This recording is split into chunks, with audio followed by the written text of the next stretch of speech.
The usual justification for Britain declaring war on Germany in September 1939 is that if they did not, Hitler would just keep continuously invading countries in his quest for world domination. It is said that it was best to stop him now, before he grew too powerful.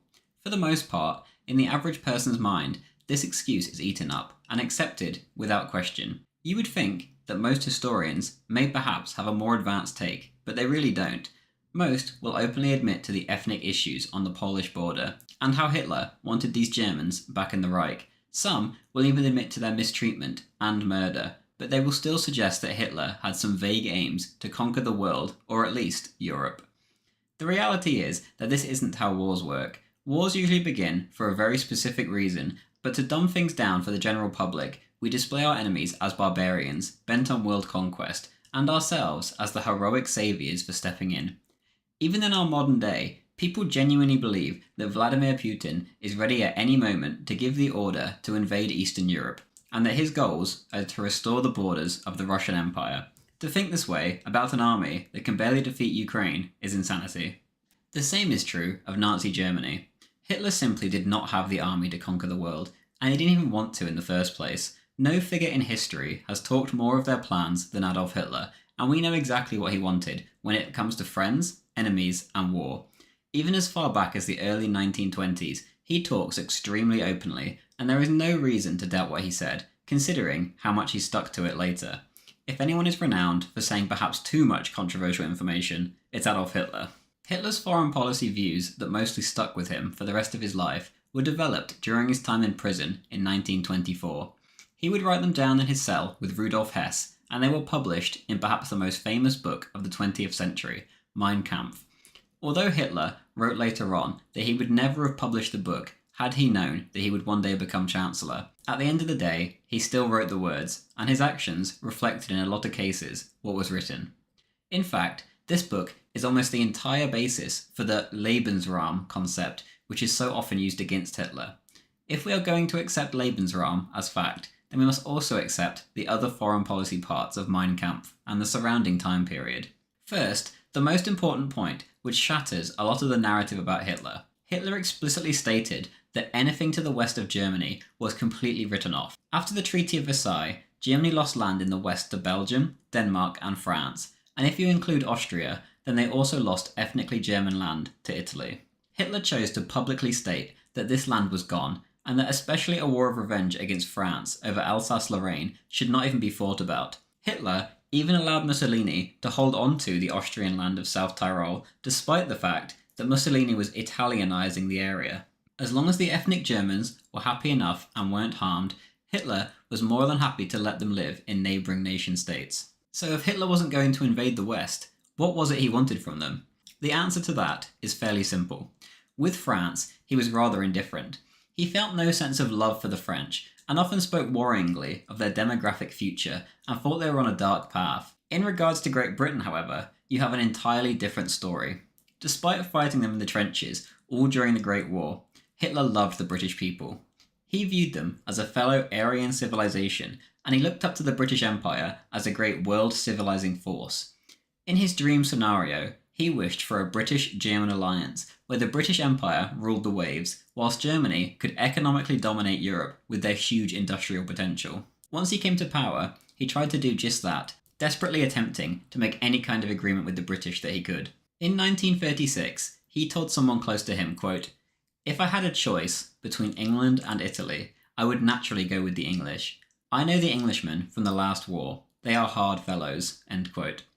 Whilst he found a good deal of public support in Great Britain, those in power, for a variety of reasons, could not bring themselves to work with Hitler, and many were even outright belligerent towards him. So, if Hitler wanted friends in the West, and had no plans for a war of revenge there, then what did he want? To that question, the answers lie exclusively in the East. Hitler's goals, at least according to him in 1925, were, quote, "to secure for the German people the land and soil to which they are entitled on this earth. We take up where we broke off 600 years ago. We stop the endless German movement to the south and west and turn our gaze upwards towards the land in the east," end quote. Two of Hitler's aims lined up totally with the collapse of the communist superstate. On the one hand, the Soviet Union was a resource-rich land of opportunity, which would greatly benefit anyone who could conquer it and enrich their nation beyond belief. On the other, you had his hatred and total opposition to communism. Ever since he became a prominent public speaker in 1919, he had spoke against communism and the need to eradicate it totally, not only from Germany, but from Europe as a whole.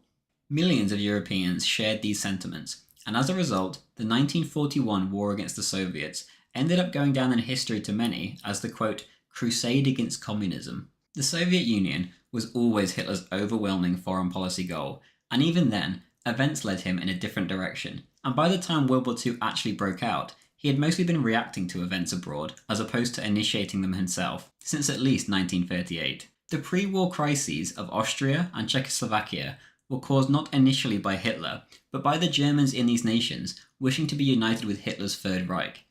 As a result, he reacted to events, and sometimes, as in the case of Austria, this went off without a hitch, and he benefited greatly, but in others, like in the Sudetenland, he still benefited, but at the cost of a lot of international prestige. When it came to the Poland fiasco, there was nothing Adolf Hitler wanted less than war. Almost as soon as Hitler came to power, he began to look to Poland as a firm anti-communist ally, as opposed to an enemy to be crushed. Unfortunately for Hitler, however, Poland chose a path of antagonism, and they looked to the Western allies for support instead. If they had chosen to ally themselves with Hitler, they would have been reduced to essentially a German satellite state, but they also would have been able to win the spoils of Hitler's crusade in the east with him. To Poland, however, this was too much of a risk, and quite understandably so. As time passed, the ethnic tensions on the German-Polish border became unbearable, and once the English involved themselves, negotiations stopped dead, and war became inevitable. If Hitler is a warmonger who planned to conquer the world because he invaded his neighbour over atrocities being committed for months on the border, then the Soviet Union also wanted to conquer the world by annexing the Baltic states. Britain wanted to conquer the world because they invaded sovereign Iran and Iraq, and Italy wanted to conquer the world because they invaded Greece. The logic simply does not exist, as of these 5 examples, the German invasion of Poland has the most valid casus belli by far, due to the hundreds of thousands of ethnic Germans living within Poland's borders. You can criticise Adolf Hitler's actions in World War II endlessly, and that's completely okay, but we do not need to twist facts about how the war started and label the man a world conqueror to do so.